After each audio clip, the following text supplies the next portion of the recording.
Hello, I'm Brad Phillips and welcome to Puppy Steps Training. We're very excited for you to be bringing home your new puppy. We've created this video so that we can demonstrate all of the training your puppy has received.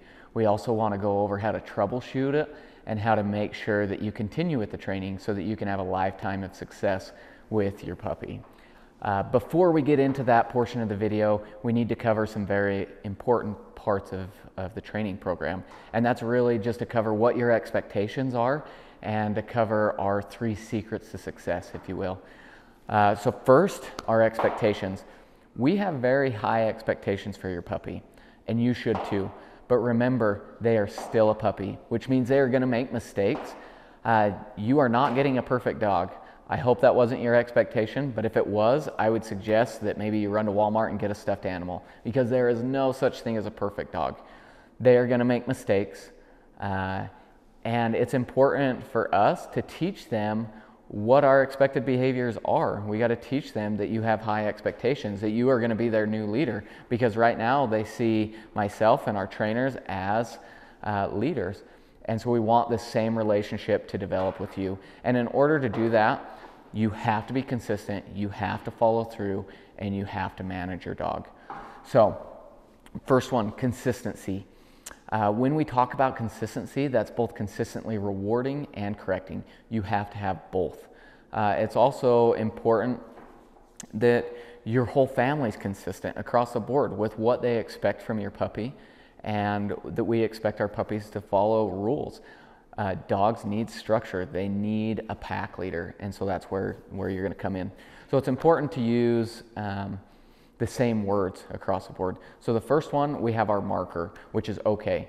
So okay means that your dog, they've done something correctly and that they're finished, and some type of reward is going to follow. So if I asked my dog to hold a downstay, I backed up, and then I would say, okay, good dog. And that means they did it correctly and they're released and they can come and get a treat from me, or they get praised or something like that. They get rewarded is what's important. Right now, your dog's a puppy, and so most likely they are very food motivated. That is a currency that they want to work for, and so we're going to use that to our advantage. And I would suggest using that positive reinforcement at least through the first year of your dog's life. As they gain fluency and they're really, really good and quick with all these commands, then you can definitely start to wean off this food reward. But as your puppy grows and matures and starts to develop a relationship with you, it's important that I would use food and I would earn their trust. And once again, I want our relationship to be built out of respect. And so if you're giving them a currency that they enjoy, you're going to build that respect much faster. But there are going to be times where you don't have food on you. And so it's important to still reward your dog. In these cases, I use praise and affection very heavily. Also, if I'm outside and we're playing with a toy, I will use that toy as a reward. You can use tennis balls or bumpers or anything like that. If your dog really enjoys playing fetch, use that toy as a reward. Go out, ask him to do some basic obedience, and then throw the toy. But always follow up with some type of reward. Now, we also use the word good. Good is like a keep going, you're almost there type of a command. I'll say good when they're holding a stay. I can walk up, tell them, good dog, good boy. And that's not releasing them, but I'm going to pet them, maybe give them a treat, and it's just more of a reassurance. That's also like, especially in a recall command, I'll start to say good as soon as they start to come towards me, because it's like, yes, you're doing the right thing, you're almost done. And then as soon as they get to me, I follow that up with, okay, good dog. So use those. Now, also, I do believe that there's a balance to all things. So just as I'm going to consistently reward, I'm going to consistently correct.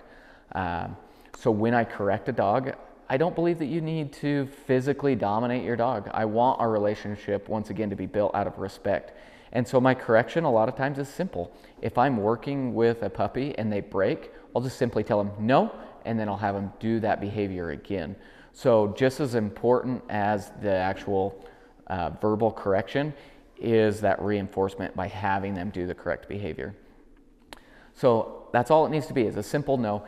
If your dog does do something a little bit more serious, like maybe they start to have an accident, that's when I do get really firm. And so once again, I'm not going to physically dominate my dog. Instead, if they start to have an accident, I might clap, I might stomp, and I'll say, no, no, no, no, no.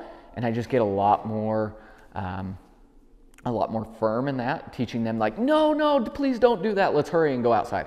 But once again, I'm going to follow through. So if my dog starts to have an accident and I correct him that way, I'm going to quickly grab them. I'm going to take them outside, give them the opportunity to finish going to the bathroom outside, and then I'm going to bury that frustration deep down, and I'm going to reward that puppy for doing that correct behavior. So that way we create a black and white experience. It's, no, don't do that here. Yes, good job. This is where I want you to do it. That's the correct behavior. We do have one type of physical correction, and that's just a simple leash correction. I'm not trying to yank them around because at this stage, one, I don't want to apply a lot of pressure. I want to first teach a behavior before I implement that pressure. So this leash correction is more to regain their attention to then change their behavior, which the nice thing about leash pressure is then it easily transforms into using a prong collar or using other forms of pressure to teach your dog higher levels of obedience.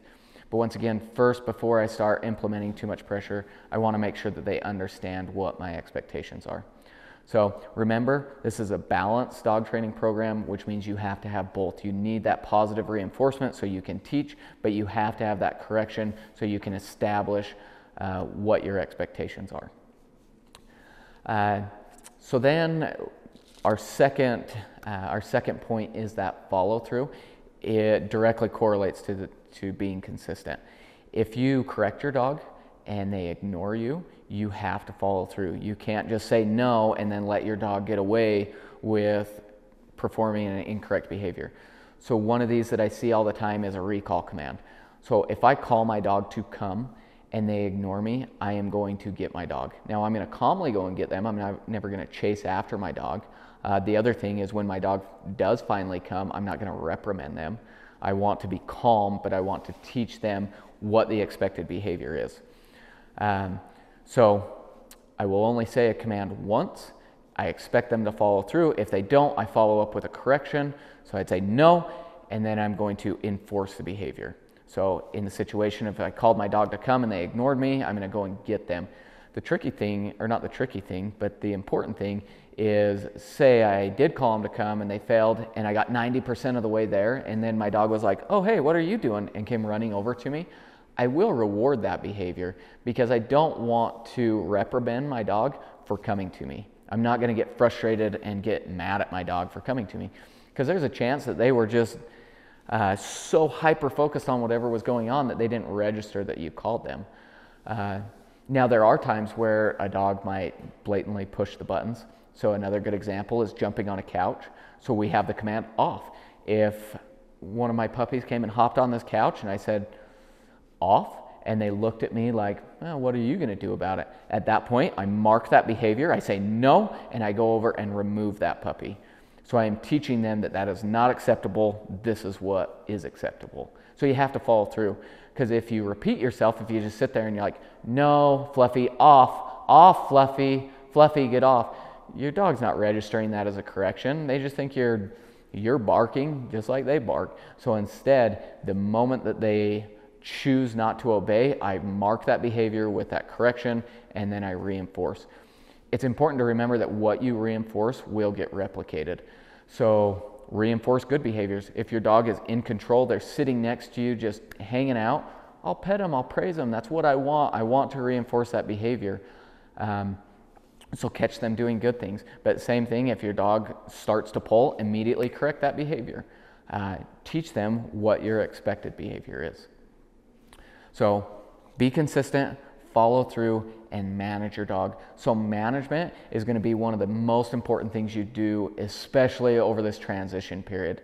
So that breaks down to just maintaining control. If you have control of your dog, they're not allowed to create bad habits because they're not allowed to get away with doing an incorrect behavior. So there's a couple tools that I always recommend using. So first is the crate.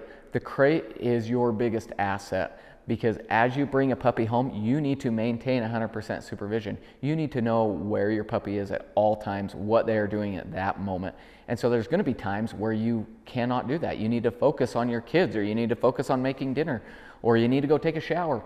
Like in those situations, put your puppy in the crate. That way they're under control because they're contained. They're not allowed to go and sneak around the corner and have an accident or go and chew something up. maintain that control. The other thing, baby gates. If you don't want them in a super room, or in a specific room, block it off. Close doors.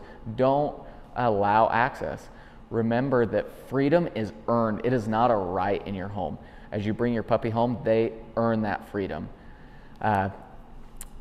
So the other thing is keep a leash attached, especially early on. Let them drag a leash around. That way you have a quick way to correct them, a quick way to get them outside if you need to. But just understand that it has to be supervised. Like you can't just let your dog off in a room, especially if they have a leash attached, because you don't want them getting tangled around something. Whereas if I'm supervising them, giving them that strict supervision, I'm going to know what they're getting into or where they're at. And so I can immediately correct a behavior, I can immediately reward a behavior. We will touch on management throughout this video because it is so intertwined with everything we do. So I hope you enjoy. Once again, if you're seeing this video, that means your puppy is finished and they've reached our standards, and I think you're going to have great success. But if you have any questions, please don't hesitate to give me a call. We want to make sure that this transition is as seamless as possible. So thanks again, we appreciate it, and I hope you enjoyed your experience with Puppy Steps Training. Hello Gillette family. As mentioned, I'm Brad Phillips here with Puppy Steps Training. So behind me, I got Fendi in the crate with us. And what's going to happen now is I'm going to talk just briefly about a couple more things, including Fendi's personality and this transition period that she's going to go through. And then we're going to pull her out. I'm going to show you all the manners and the obedience commands, the house training, crate training, and the leash work. So I'm going to demonstrate all of this and talk to you a little bit about how to be consistent with it, how to follow through, and how to manage. Remember, those are our three things. I would recommend that first little snippet of the video that you go back and you watch that a few times, because especially with Fendi, that's going to be so important. Fendi is a little bit more of a sensitive dog. She takes a little bit to warm up. She also takes a little bit to feel confident and comfortable, especially in unfamiliar places and situations. So you're going to have to be patient with her. You will have to do plenty of engagement with her to help her feel confident. We've been doing a lot of confidence building exercises, and a lot of that just comes from her gaining confidence in you as this leader. So be patient with her, especially over this transition period. So the transition period is up to 4 weeks before I feel like a dog is starting to really acclimate into a home. The first 3 days are the hardest, and especially where you're traveling, she is going to be under a lot of stress. And so you really do need to be patient with her. Expect the manners, expect that she's going to follow through with those. But as far as like the commands go, you can ask for simple stuff, but I would take it easy. We really want to make sure that we're building her up, that we're focusing on training to success, not to failure. I don't want to push her to a point where she's frustrated, especially during this stressful transition phase.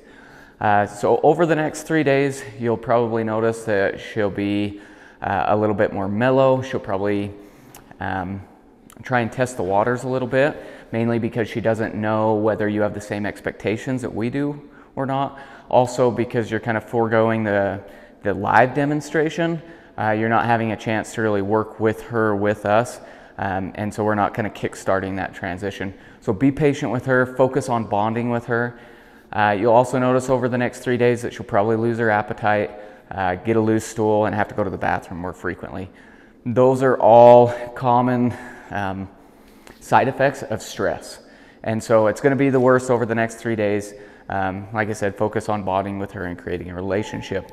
Then over the next 2 weeks, just allow her to decompress. Start adding in the commands, start teaching her your expectations, but allow her once again to acclimate. We call it the rule of threes. So 3 days to decompress, 3 weeks to start to feel at home, 3 months to completely feel at home and know your routine. So be patient with her, allow her to acclimate, focus on bonding, expect the manners, go easy on the commands.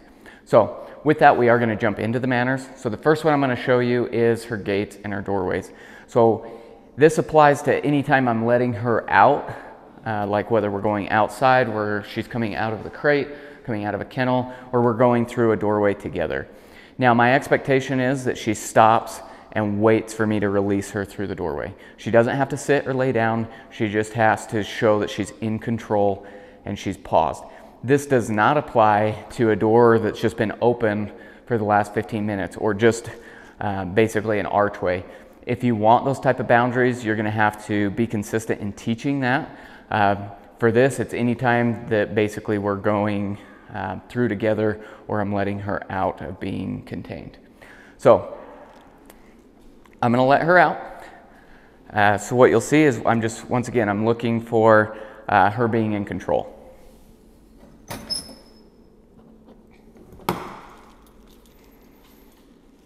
Okay, good girl. Good girl, huh? Come here. So you'll notice she kind of looked like she was about to go, but then she held it, she didn't break. If she did break, I would just simply tell her no, and I might close that door or lift my leg up and block her. You'll see us go through this house door a few times, but it's the same thing. I'm just expecting her to wait and show that she's in control. So if I do walk over to this house door, come here.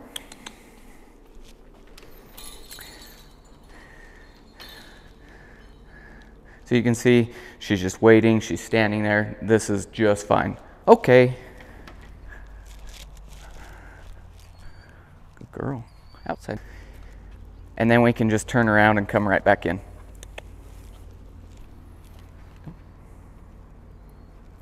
Okay, good girl. So as simple as that. The next thing, or the next manner that I'll show you is her greeting. So anytime Fendi comes over to me, I expect her to sit. That's her greeting. Good girl. She knows that in order to get my attention, she has to be sitting. So this keeps her in control. It gives her a job to do. Now, the exercise that I'm going to have you guys doing is, and this is important with anybody that's going to spend a lot of time with Fendi, it's an engagement exercise, but it's going to get the point that she needs to have the same expectation with you, or that you need the same expectation with her. So what you're going to do is you'll take the leash, take a couple treats, and I'll just say, Fendi, and I'll walk backwards as soon as she sits. Okay, good girl. Fendi. We walk backwards. I wait for her to sit. Okay, good girl. Now, with being a brand new person, she might not sit automatically. So if she is hesitating, what I would do is I would help her out. With all of our dog training, once again, I want to train to success, not to failure. So I will give her all the answers to the test. I don't want her to have to get frustrated, basically. So if I called her over, Fendi, and she didn't know what she was doing, I might just lift that hand over her nose. So that's our sit motion. And I'm going to help her out. Once she sits, I'll reward it. Might have to do that 2 or 3 times. And then on the next one, I'll say, Fendi. And then I'm just going to wait for her to sit down. Good girl, good girl. Now, she doesn't have to sit every single time you want to pet her. She doesn't have to stay sitting when you want to pet her. But this is especially important at the times when she might be somewhat charged. So you're just getting home from work, or she's been in the crate a while, and she's just super excited. Those are the big times that I want her in control. So if she comes and she's just running around crazy and she has the zoomies, I'm just going to wait for her to calm down, and then I'll invite her over and wait for her to offer that or to ask it. Now, this is also very important that you expect this with like new people on walks. Basically, if somebody comes up to you, wants to see your dog, wants to pet them, she is going to offer this greeting for me first, and then I'm going to pet her and I will invite the person over, because I don't want her to get a charge off of every new person coming to see me. The other thing is, where she is a little bit more shy, I can show her that I'm calm, I'm in control, she should be as well. So that's her greeting. Like I mentioned, this greeting is a replacement behavior for jumping. It gives her a job to do. Now, if she did jump up, I would tell her off. Here, I might give you something to chew on. How about that? I would tell her off, and I expect her to get down. So that's whether she's jumping up on furniture or the table or a person, or no matter what, the command is off. Now, if she was running at me and I thought she was going to jump on me, it's super important that you never step backwards. As soon as you step back, you're basically encouraging her to jump. Just like as you saw in that engagement exercise, when I walk backwards, I expect her to follow. that's a natural instinct for a dog, is that I'm gonna call them over. So as soon as you step back, you're inviting them. Instead, if I thought she was gonna jump on me, I would step in and I would tell her off the same time I brought my knee up and blocked her. Now I'm not extending my leg, I'm not trying to kick her, but I am blocking so that she does not get to put paws up on me. Same thing as if she's trying to do it from the back, I might just lift my heel. Once again, not trying to kick her, but I am trying to prevent her from putting paws up on me. I then accompany that with the word off, and at that point I might ask her to do something, get her in control, get her focus. Now this is especially important for kids because the natural tendency is to run backwards or to turn and run away, which once again you're just asking a dog to chase you at that point. Now if she tried to jump up on some furniture and I told her off, I might deliver that with like a clap. I might be like, off, something like that, just to drive that point home. Now she should just immediately get down. If she doesn't, I'm gonna tell her no, and I'm gonna go and remove her. 9 times out of 10, if you have to tell her no, and I start walking over, she's gonna get down. And then I'm gonna teach her what my expectations are. So if she gets down and she comes over to me, I'll wait for her to sit and then I'll reward that behavior. So every time that I have to correct her, I wanna then reward her for something so I can teach her that, hey, that's not acceptable, but this is a good behavior. So, so let's talk about chewing and teething, mouthing, all of that, because she's going through that very heavily right now. She's actually lost 3 of her bottom teeth within the last, I think within this week. So she is chewing very, very heavily. Now, this is a behavior that has to be managed. We have to teach her what she's allowed to chew on and what she's not. And so one, it's important that anytime she does have some downtime, I give her something appropriate to chew on. Just like right there, I had dropped the leash and she started to pick it up. She wasn't quite chewing on it yet, but she was going to. So I just grabbed something for her to chew on, and that way I could redirect her to something that's appropriate. Now, if she did start chewing on something she's not supposed to, I will tell her no, and then I will replace that object with something she's allowed to. And I try and match that texture or the consistency, because if she's chewing on something hard, I want to give her something hard. If she's chewing on something soft, I want to give her something soft. And I'll try and match material. If you have a nice bed and she starts chewing on it, give her something like this plush toy. She starts chewing on a table leg, tell her no and give her a bully stick. And so match her needs, because she is chewing based on what she feels like she needs, whether it's to loosen a tooth or to actually completely take it out. But she is not allowed to chew on anything that is mine. And so it's also important that I give her, when I give her appropriate things, that's not old things of mine. I'm not gonna give her like an old child's stuffed animal, because she's not gonna know the difference between an old stuffed animal and a new stuffed animal. Same thing with like shirts. That's like a common thing, is people will put their clothing in the crate with them because they want them to get used to their scent. But then the dog chews it up, and now instead they recognize that, oh, that piece of clothing had his scent on it. I was allowed to chew that in the crate. I'm probably allowed to chew on it here. And so I want to make sure that I give them that distinction, that they're only allowed to chew on things that aren't theirs. No. She's also not allowed to put teeth on me. Hey, no. You won't even play? Here. So, like that, she kind of got disinterested in the toy. She was instead wanting to chew on that leash. I corrected her. My simple correction didn't work, and so I had to get a little bit more firm, and then I switched it up. That's the other thing, is I will give her options. I'm not gonna force her to play or to chew on the thing that I want her to chew on right then. That's why I want a variety of different toys, different chews, things like that. The other thing that I'll mention before I talk about putting teeth on me is boredom. A bored dog is a destructive dog. So it is important that, one, we release some energy, because also if you have a dog that hasn't been properly exercised, that usually will also contribute to some destructive behaviors. And so appropriate exercise, letting her run around, a tired dog is a good dog.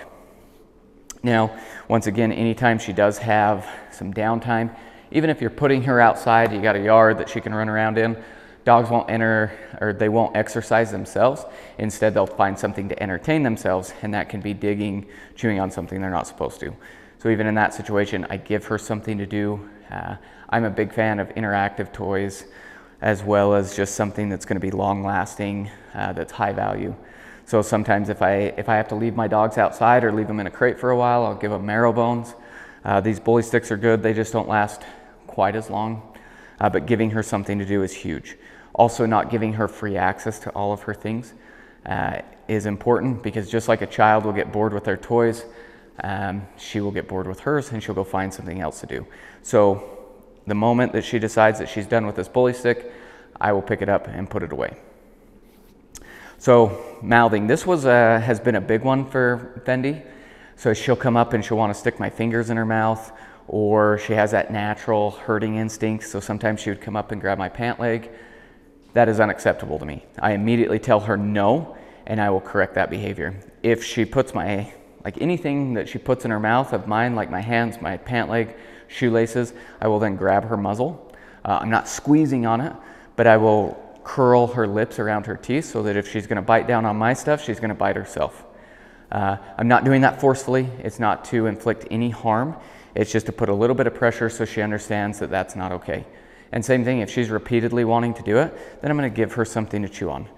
But this is a big one where, especially being a sheepdog, that's a natural instinct. And so it's important that you're really consistent and you manage that and you immediately correct her.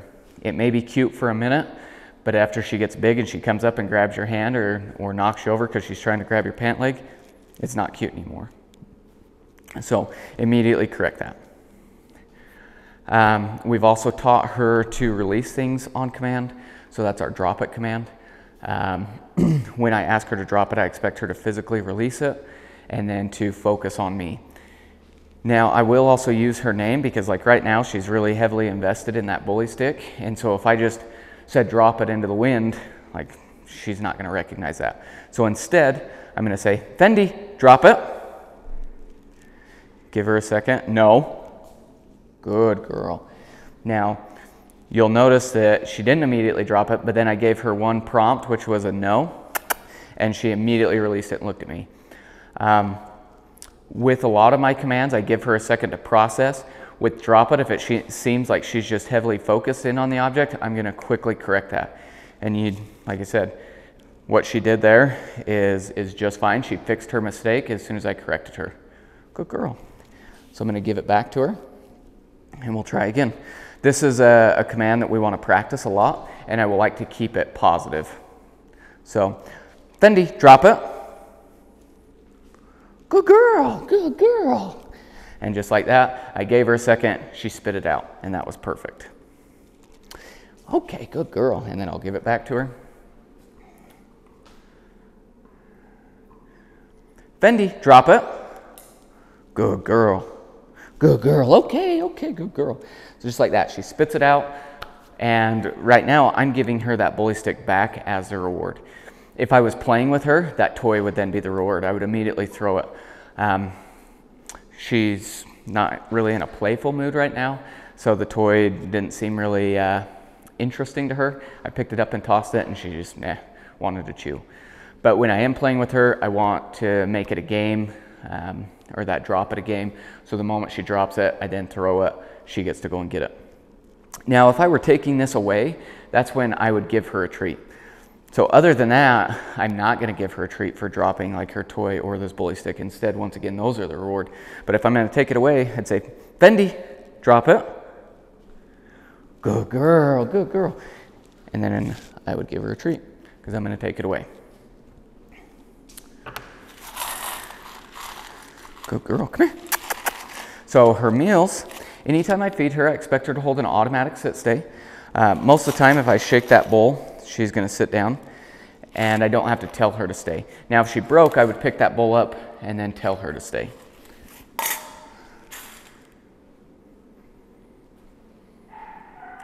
You can see that she's looking to me for permission. Okay, good girl. I wasn't tricking you. Good girl. Huh. Now, she did already eat breakfast, so she just might not be interested in kibble. which she is a very slow eater. So I give her plenty of time. Now, once she walks away from a bowl, I pick it up and she's done. So she doesn't get to graze at her own convenience. We have set feeding times. Once she shows that she's not interested, we're done. Now, when she is interested and she's eating, then I might practice this command multiple times within one feeding. I don't always want to take it away from her. Like, I don't want to show that, hey, this is my food. You have to, you only get it if I say. But every once in a while, I will feed her like a fourth of a cup or a half a cup, let her finish it, grab the bowl, put another half cup, something like that. Here, we'll even throw a treat in there for you. Okay, good girl. Good girl. No, you just don't want your food. Good girl. And that is just fine. Don't be concerned, once again, if she loses her appetite. My dogs will eat like half a meal a day. They very rarely eat twice a day. And that's just, some dogs don't get that hungry. And she's definitely not a lab where she's just going to inhale everything in sight. So we've also worked a lot on like resource guarding, which she is super sweet.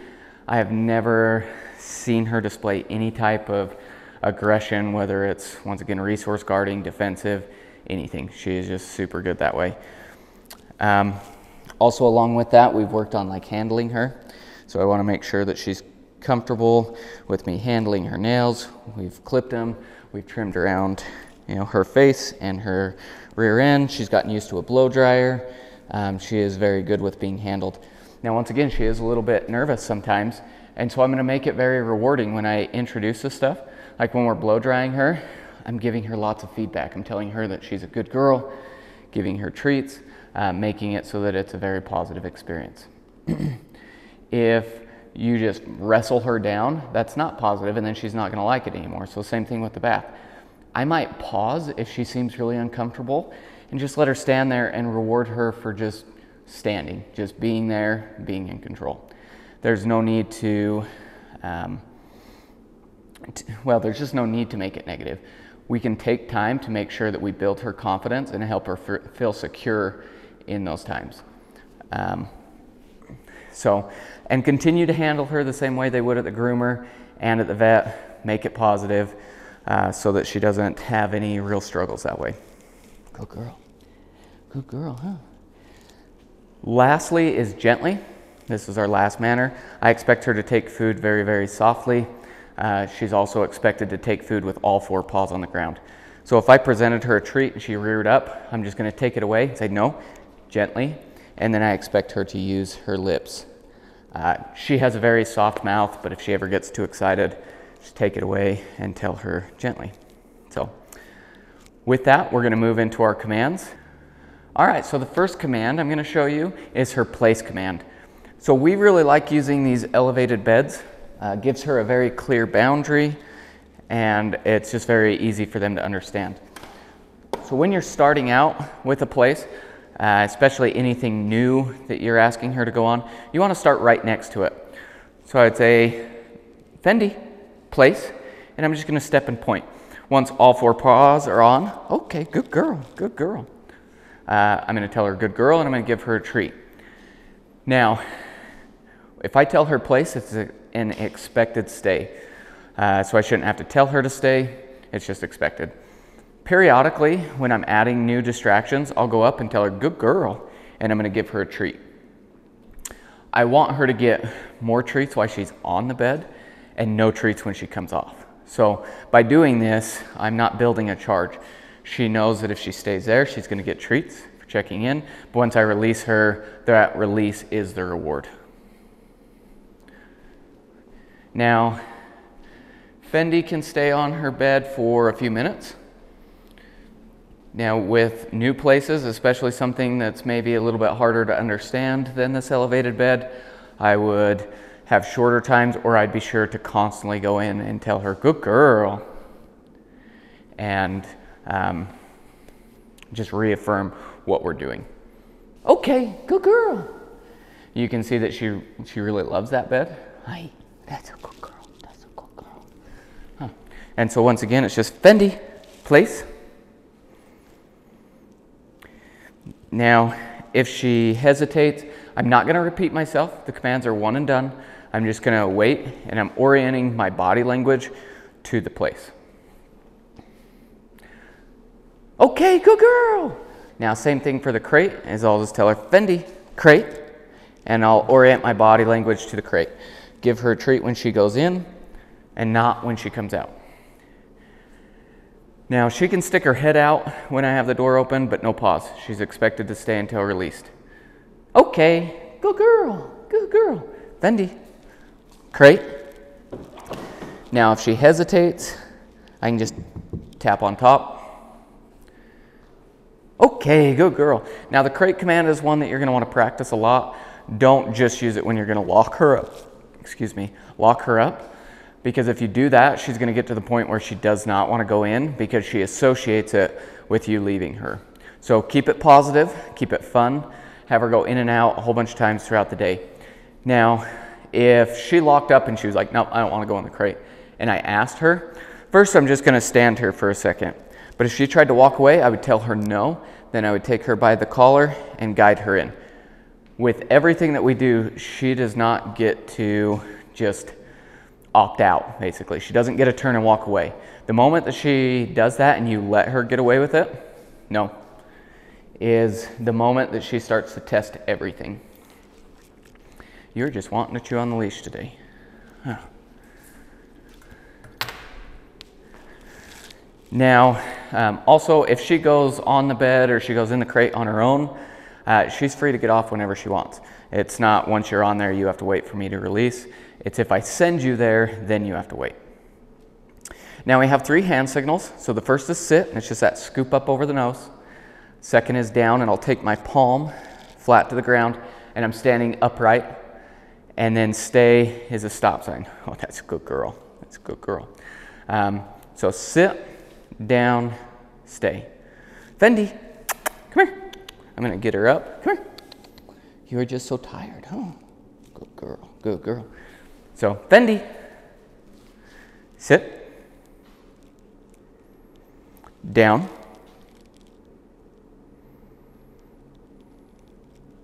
stay. You'll also notice that Fendi sometimes just takes a minute to process and actually follow through with the command. So that's why it's also important that I give her that time to think about it, and I don't just sit there and go down, down, down, down, down. Because as soon as you do that, you're taking away her opportunity to process and become a problem-solving dog. The other thing is she's gonna get to the point where she's gonna wait for you to say it 6 times before she complies. Because she doesn't know English, she's going off of the sound. And just down sounds a lot different than down, down, down, down, down. So ask for it once, give her time to process. Okay, good girl. Oh man, you can tell that it is nap time. Oh, yes, she's a good girl. Now, if she did hesitate on the down or even the sit, I am going to adjust my body language and help her understand. So I would ask her sit. If she didn't, I might just step into her a little bit.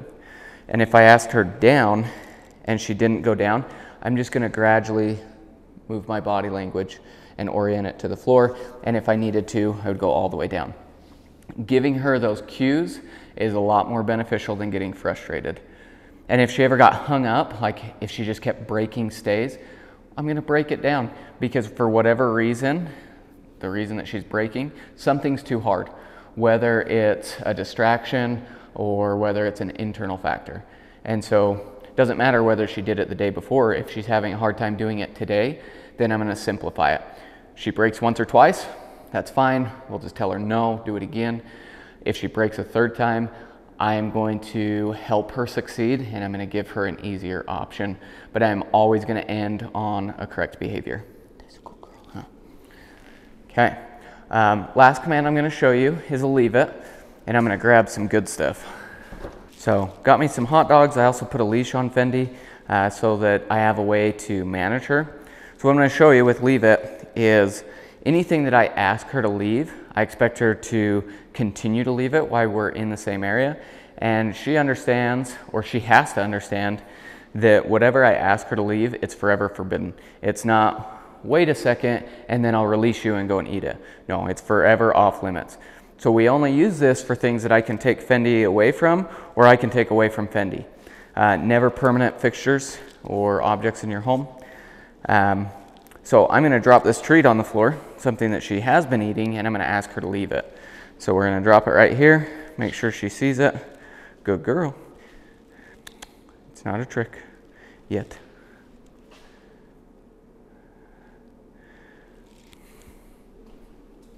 Leave it. No. Good girl. So I gave her just a little bit of a leash correction there. Good girl. And she's just going to sit right next to it. Good girl. Come here. Good dog. So you can see that she's clearly walked away from it, even though I've been giving her these treats all morning, and now you'll see that she's almost avoiding it. So leave it means that it's forever forbidden. Also notice that right off the get-go, when she tried to check it out, I just gave her a very simple leash correction, and that's all it took. That's all the feedback that she needs, and now she understands. She's like, yep, I'm not eating it. Good girl, okay. The other thing is, once again, I'm using hot dogs, and so I'm giving her something that's of higher value than what she's leaving behind. If I were on a walk and I was getting past something that I really didn't want her to get, I would tell her to leave it, and I'd be like, okay, good girl, good girl, good girl, and I would quickly dish out some treats, jackpot reward her as we got past whatever it was, especially if it's something that's just gross or could be dangerous. Oh, good girl. Good girl. Okay, so now we're gonna go on to our crate training and house training. So she is very tired right now. So I'm gonna put her in the crate while I talk about crate training and house training, and then I'll pull her out to show you and demonstrate the bells. All right, so crate training. We spend a lot of time on the crate, making sure that Fendi is not only comfortable in there, but that she's not gonna have accidents and that she's not gonna get really vocal. So she's been doing great. You can see her back there. She's just hanging out, chewing on a bully stick. So there's two different parts to crate training. There's obviously at night and during the day. So at night, she's been going to bed about 10 and waking up at 6. She's been sleeping through the night, no issues. Now, with that being said, the first night or two, she is under a lot of stress. And so especially night number 1, it's a good idea for you to set an alarm and let her out halfway through the night. That's just to make sure that we don't get to the point of her having an accident. And once again, she's very likely to get a loose stool. So other than that, she should be sleeping. She should go back to sleeping through the night really, really quickly. She should also settle down relatively quick in there. But the first time that you put her in the crate at your house, don't be surprised if she does give you a few little barks or whines. And that's because she's stressed out. You're becoming her sense of comfort, and then you lock her up and she's like, oh, this is so great, I'm with my family. Oh wait, now they just locked me up. And she whines a minute. First things first, you have to ignore that. If you don't ignore it, if you go and give her any positive attention, you're creating a monster. So if she starts whining, I'm gonna ignore that. The worst thing that you could do is go over and let her out because she's whining. Just let it pass. The second worst thing that you could do is go over and stick your fingers in the crate and be like, oh, it's okay, I'll let you out in a little while, it's fine. Because same thing, you're telling her that if she makes noise, she's gonna get your attention. Now, if it does carry on for more than about 5 minutes, I'm gonna then tell her hush. So hush is our command to quiet down if she's barking or whining. So I just say, no, hush, and I expect her to quiet down. The other thing that I might do if she carries on is I might just drape a blanket over the crate, or if you have a wire crate, just make sure you have a cover and cover all 4 sides. Dogs are very much like parrots in the sense that if they can't see what's going on, they're gonna settle down. But once again, the worst thing you could do is let her out. If she really started whining, I would tell her hush and I might clap just to drive that point home. Now, if you think that she does have like a very, very loose stool and that she needs to go to the bathroom, like it's a frantic bark, I would still tell her hush, but then the moment that she quiets down, I'll give her like 5-10 seconds and then I'm gonna let her out and we're gonna go outside. But you can tell the difference between her just whining to get your attention and whining because she needs to go to the bathroom. So also during the day, it's important that you crate her both when you're home as well as when you're gone. If you only do it when you leave, she's going to associate that with you leaving, and you're going to create separation anxiety. So I want to make sure that I do both. I also want to make sure that the crate's in an area where she doesn't feel like she's being just banished. Like, we don't want it in a garage or somewhere off where she's not going to be part of the family. I want it somewhere where she can be part of the family, but she's not right in the center of the home.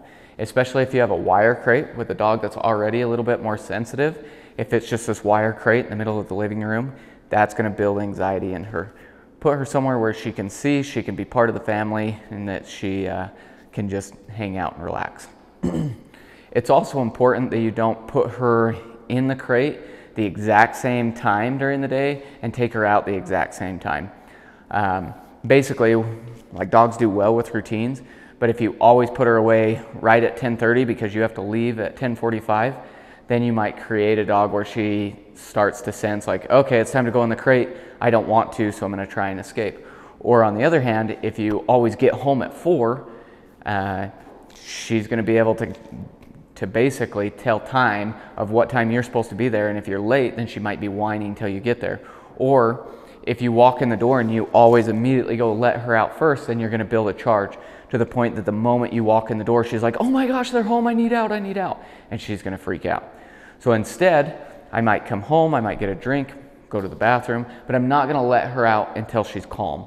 As long as you do that, you're going to avoid creating separation anxiety, and you're going to avoid building this charge to where she has a hard time settling down in the crate. But she does very, very well in there. We haven't been having a lot of issues. Early on, she wanted to go to the bathroom in her crate. We've gotten past that, and so now you just need to continue. But once again, understand that she is under some stress, and so it's a good idea to give her a break. I believe that's everything with crate training. It's pretty self-explanatory. So we're going to go into house training. So house training is going to be the biggest part of the program that requires the most of your, or the most work on your part. So it's 2 weeks of a mild inconvenience for a lifetime of good house training. So she is doing great here. She knows where the bells are. She knows that those mean to go to the bathroom. And we haven't been having accidents inside. And she's had full access to our facility and have no issues. But now you're taking her out of this familiar environment, putting her in an unfamiliar environment. So we are going to back everything down in order to make sure that we get success. If you take her home and just think that you can give her free reign of your house, you're in for a rude awakening. We've got to, 1, give her 100% supervision. Understand that freedom is earned. It is not a right because she went through training. She needs to understand what your expectations are, and that, 1, you have the same expectations we do. She also needs to learn where the bells are at and where she's allowed to go to the bathroom. So 100% supervision. I can't tell you how long to do this. It is until you feel confident in her. And if you do start to give her a little bit of freedom, maybe she has an accident, quickly take it away. Back it up. If you get to 2 hours and you're like, oh, she's doing great, and then one day she has like 2 accidents or has 2 near misses at like an hour 45, back it up. Let's make sure that we're training to success, and understand that if we can be really consistent on our part, this house training is going to transition really, really smooth. So once again, 100% supervision, active eyes on her. This isn't that you're in the same room as her, it's that you know exactly what she's doing at all times. If you can't give her that supervision, she goes in the crate. Even if it's for 2 minutes, you've got to run to the bathroom, put her in the crate. If you need to focus on cooking dinner, put her in the crate.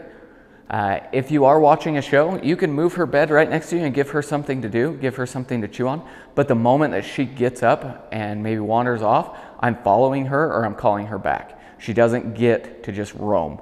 There is no free access to your house until you are 100% certain that she is not going to chew anything up and she is not going to have an accident. So that is the biggest thing, 100% supervision. Also look for indicators that she needs to go. If she does start sniffing really heavily, or she starts panting, pacing back and forth, those are all indicators that she might need to go to the bathroom. And so we're just going to take her out. It pays to be paranoid. I would much rather be paranoid and take her out 10 extra times than let her have 1 accident. So if your gut says, she might need to go to the bathroom, just take her out. Don't push it. Also understanding that she's gonna have to go to the bathroom within an hour of eating, and first thing in the morning and right before bed. Making sure that she goes during those times before she gets locked up or gets let in and fed. Like, those are gonna be really important times. All right, for the next 2 weeks, this is gonna be your schedule. So day number 1, the first 24 hours, you are going to take her to the bells every 30 minutes. It's not because she has to go every 30 minutes. It's because we're establishing a pattern. We're teaching her where the bells are and where she's allowed to go to the bathroom. Once again, this is a little bit of an inconvenience, but I would rather do this than have accidents. Now, this does not include when she's in the crate. You don't have to pull her out every 30 minutes. Or if she's just passed out asleep next to you, maybe just wait until she wakes up. But every 30 minutes, we're gonna walk over, we're gonna have her ring the bells, which I'm gonna show you how to do here in just a second, and we're gonna give her an opportunity to go to the bathroom. When we go outside and give her that opportunity, she gets 3 minutes max. She does not get a play. Her job is to sniff and go to the bathroom. If you know that she doesn't have to go, like maybe you just went out and she peed and pooped, I might shorten that time, give her a minute. But we're gonna go out, she gets an opportunity to go, we come back in. 0 play. I will let her sniff around once again. So that's for the first 24 hours, every 30 minutes. The next 24 hours, so day number 2, we're gonna bump that up to 45 minutes. Every 45 minutes, we're taking her to the bells, we're giving her an opportunity to go to the bathroom. So for these first 2 days, she gets a treat every single time she rings the bells.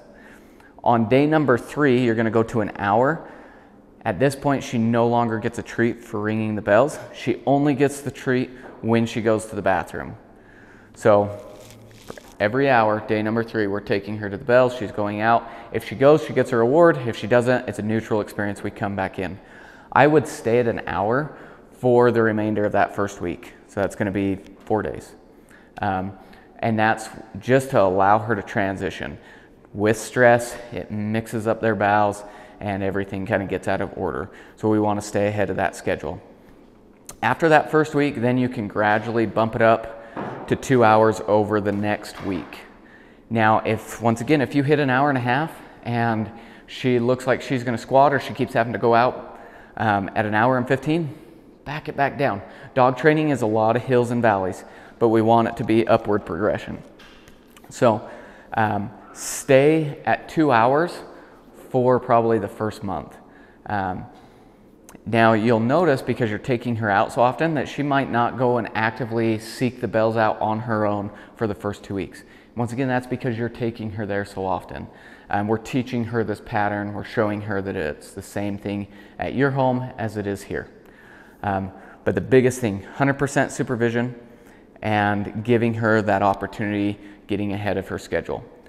Now, if she has an accident, one, if she sneaks off and you find it later, you don't see it happen, there's absolutely nothing you can do.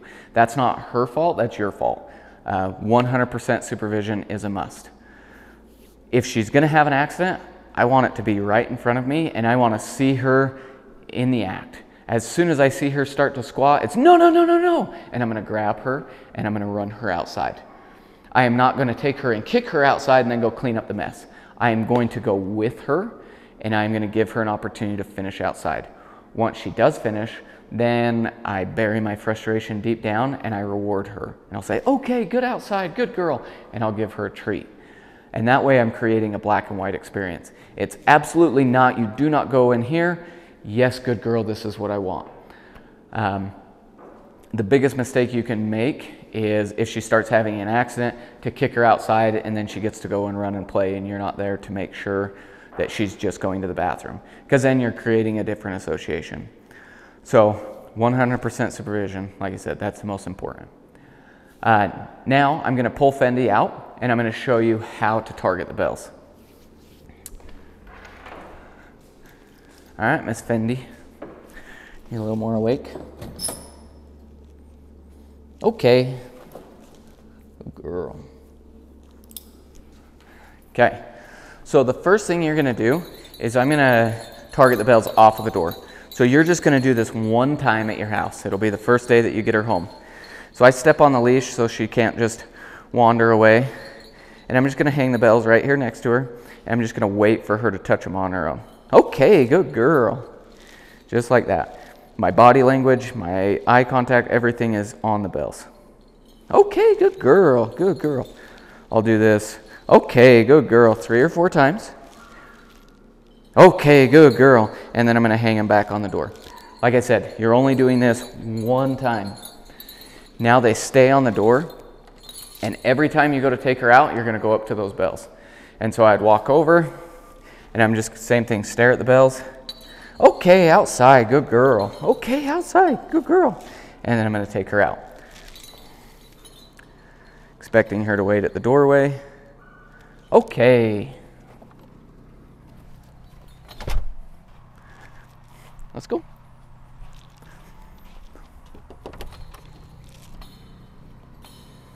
Okay, good girl. So once again, I gave her just a minute or 2. We continued to move around. She sniffed, found her spot, and went to the bathroom. As soon as she goes, I tell her, okay, good outside, good girl. Gave her a treat. We came back in. There's 0 playing. It's just to go and do business.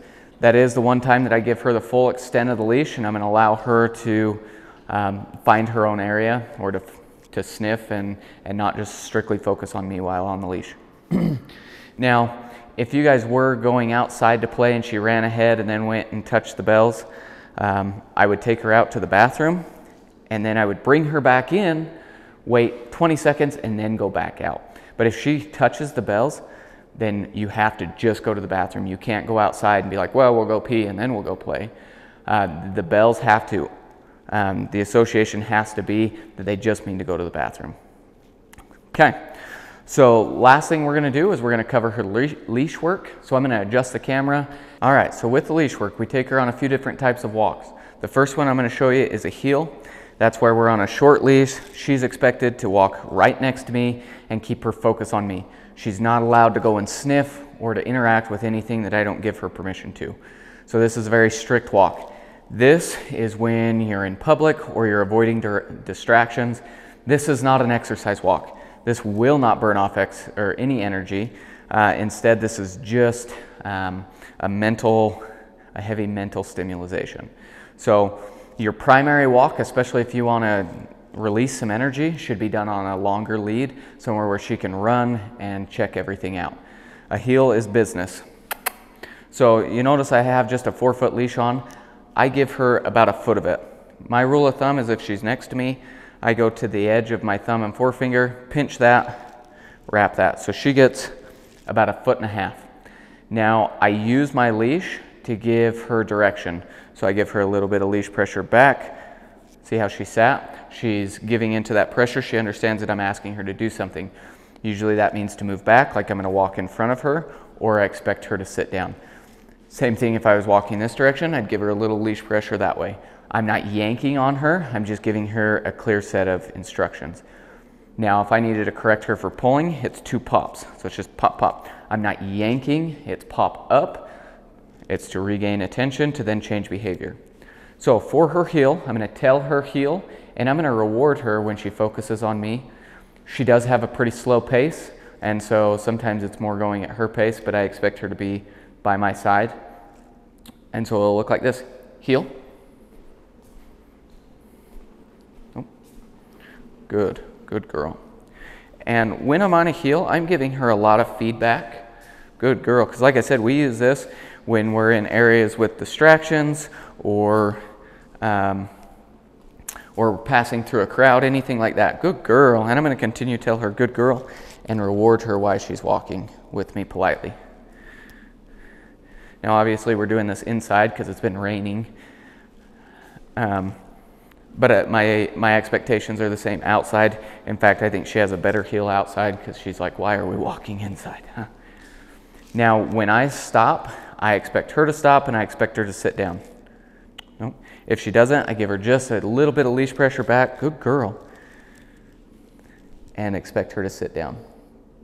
Yeah, that's a good girl.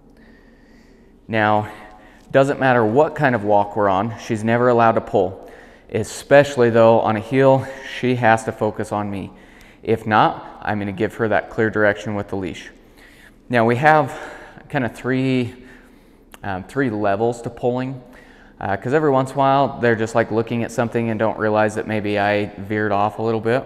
At that point, it's just a hey, something to get their attention, or a no. Very simple, maybe a little bit of leash tap, just to regain their attention and tell them, hey, focus on me. Now, if she really started to pull, then I'm going to tell her no, and I'm going to pop that leash, and I expect her to put the slack right back in it. If she doesn't, I'm going to completely stop walking. So we are not progressing unless she is in control. If she continued just to pull, like she was just trying to get to something, I would then tell her no, and I would do a 180. We will not get to that distraction if you are pulling. So it would be no, come on. And I would start walking the other way, good girl, and quicken my pace. Once she shows that she's focused again, then we can turn around and walk that way. If she started to pull, no, pop, pop, turn around, heel. Good girl, good girl. Regain focus. But she never gets to pull to anything. Even if you're walking up to a friend, somebody you know, she's excited to see them, and you get like 6 feet away, she's not allowed to pull that last 6 feet. She has got to remain in control.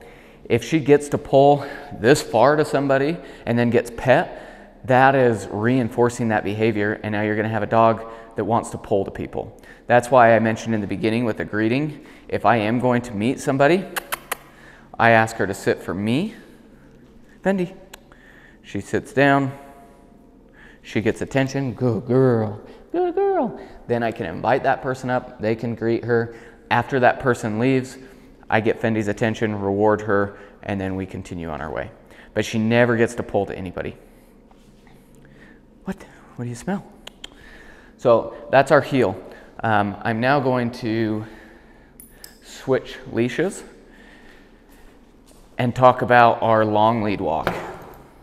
So until you have 100% trust in Fendi, she does not get off-leash privileges. She gets to be on a long lead. Now this is how we do most of our walks. Fendi, come here. Good girl. This long lead, she gets to sniff, she gets to run around and play, and we're just gonna walk and continue kind of at her pace. But she still doesn't get a pull. She does not get to apply tension to that leash. If she does, I pop it and expect her to put the slack back in the leash. But this is the type of walk where she can, like I said, she can sniff, she can run around, she can play. I'm also going to work on her recall with this. And so her recall is a come command. So when I ask for that, I'm going to say her name. I'm going to say, Fendi, come. Good girl, good girl. Okay. You'll notice the moment that she starts coming to me, I say, good girl. And then when she gets to me, I say, okay, mark it. And she gets to go. Fendi, come. Good girl, good girl. You are just kind of a mosier, aren't you? Now, if she hesitated and she did not come, I would then kind of reel her in. So I'd give an initial pop. Nope. I'd tell her no and reel her in. Good girl. So if now you're going to kind of follow. Good girl, good girl. I'll wait for her to get distracted again. Yeah, you're so tired. So if I said, Fendi, come, and she didn't, I would say no, and then I would reel her in. Good girl. You can see that I put that initial tension in the leash, and then she follows through, and so I mark it. So when she hesitates, I use all 3 markers. I say, no, good girl, okay, and so she gets all 3. But I am always going to follow through. If I ask her to come, she has no option but to come to me. And that's why while you're developing this relationship, she is kept on a long lead. She does not get those off-leash privileges until you guys have a really good relationship. Now, once she is doing really well on the long lead and you want to start adding some off-leash, I would start in an area that's fenced in where you still have a level of control. Let her off-leash and practice that recall. If she hesitates, if she fails, I go and get her, and now she's back on the long lead, and we're going to practice. Now, it's important with this recall is if I call her to come, especially if we're off leash, and she looks at me and she goes, I don't think so. I immediately tell her no and I start walking to her. I am not going to run after her because then she's going to run away. Instead, I just tell her no and I'm going to walk and I'm going to go and get her. Now, if she was across the yard and she ignored me and I started walking and I got like this far from her and then she was like, "Oh, Brad, what are you doing?" And she runs over to me. Even though maybe I just went 90 feet and she came the last 10, I am still going to reward that behavior. I am never going to get mad or correct my dog for them coming to me, whether it's the last 5 feet or whether it's 100% of the way. Like, you never call your dog to reprimand them. Now, if I did have to walk all the way across the yard and I got right here to me and she never once came to me, I am then going to put the leash on her, tell her no, and we're going to then work on our recalls. Oh, that's a good girl. But she never gets away with not following through. Doesn't matter whether it's raining outside or if it's snowing or for whatever reason. If you let her out in the yard and you call her and she says, maybe not. If you then say, "Oh, I'll get you later," and close the door, at that moment you've taught her that she doesn't have to follow through. You always have to follow through. The come command is so important. In the manual, there are the rules for the recall. I would suggest that you go over those. So, but that's the most important command, and that is the easiest to burn out. So lastly, what we're going to cover is engagement. If I can find my leash.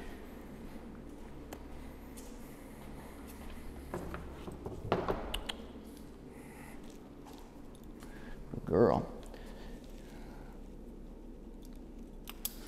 Come here. So engagement is basically getting my dog from being reactive to feeling confident and in control.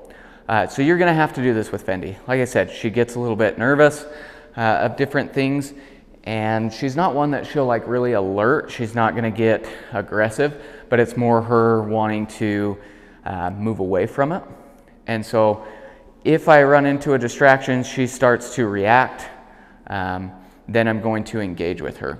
And so there's a couple levels to engagement. The first is just telling her no. So if she just kind of boofed or she barked at something, I would just say no, and I'm going to get her attention. 9 times out of 10, that's my focus, is just, hey, knock it off, you're fine. Now, if she was really freaking out, something just had her completely startled and she's just wanting to get away from, or she's want to charge to, and you tell her no and she just continues, at that point, I want to put a little bit of distance in between me and that distraction. I'm not going to freak out and be like, "Oh my gosh, we need to go," because that's just going to cause more anxiety in her. You can see she's like, "Oh, what are we nervous about?" So instead, I'm not going to tense up. I'm just going to, "Hey, Fendi, come on." And I'm going to move away from it, get more distance. Good girl. Good girl. So, reiterate. First line of defense, no, knock it off. Second, okay, let's move away. If she continued, if you got some distance and she was still kind of getting after it, my next step is to put my back towards the distraction. So I'm between her and that distraction. By putting my back there, I'm showing Fendi that I'm not concerned, you shouldn't be. Remember, this is all done in a calm manner. So it's, no, you're fine. And then I'm going to focus on getting her back focused on me, or getting her attention back on me. And so I'll probably crouch down with that distraction right here, and I'm going to get in her face and be like, "Hey, Fendi, you're okay, good girl, good girl." And I'm going to ask her for really simple things. So, "You're sitting, good girl." I might throw in a "watch me," which is our command just to get eye contact. So, "Watch me." "Okay, good girl, good girl." So really simple commands. I'm not going to try and get her to do a stay or a down or anything like that. It's just very simple commands. She puts her attention back on me, shows that she's in control. Then I'm going to say, "Okay, well, let's start reversing it. Now let's stand here. Let's watch this distraction go by." If she's watching and she's in control, love it. I will let her watch the world go by if she is in control. We call it the art of doing nothing, and I'm just allowing her to feel secure and confident with new distractions. She's doing good. Okay, maybe let's move a little closer. We get closer. She's doing okay. "Okay, good girl. Okay, good girl." I'm going to give her lots and lots of feedback and reward simple victories. Now when she shows that she can be calm and in control, and maybe you have a biker go past and she just does this little startle, I'm just gonna, okay, good girl, reward that behavior. And so I'm just teaching her that she can trust in me, she can read my body language, but if she's in control, that's what I want her to do. Those are my expectations. But as soon as you get tense and you get nervous, she's gonna be nervous and she's gonna react. If she does react, like I said, just, hey, you're fine. Work on building confidence. I would much rather have to step to the side to let a biker go past every 15 minutes and work on engagement than just trying to force her through and causing more anxiety in my dog. So hopefully that made sense. That is our engagement. But Fendi is a sweetheart. She is such a good little dog. She's just very low-key, kind of just a mosier. She's just slow about everything, a little bit sensitive, but just a lover. She loves affection. She's very, very sweet. I think you guys are going to enjoy her. Anyhow, if you have questions, especially after watching this, let me know. We've really enjoyed her, so thank you.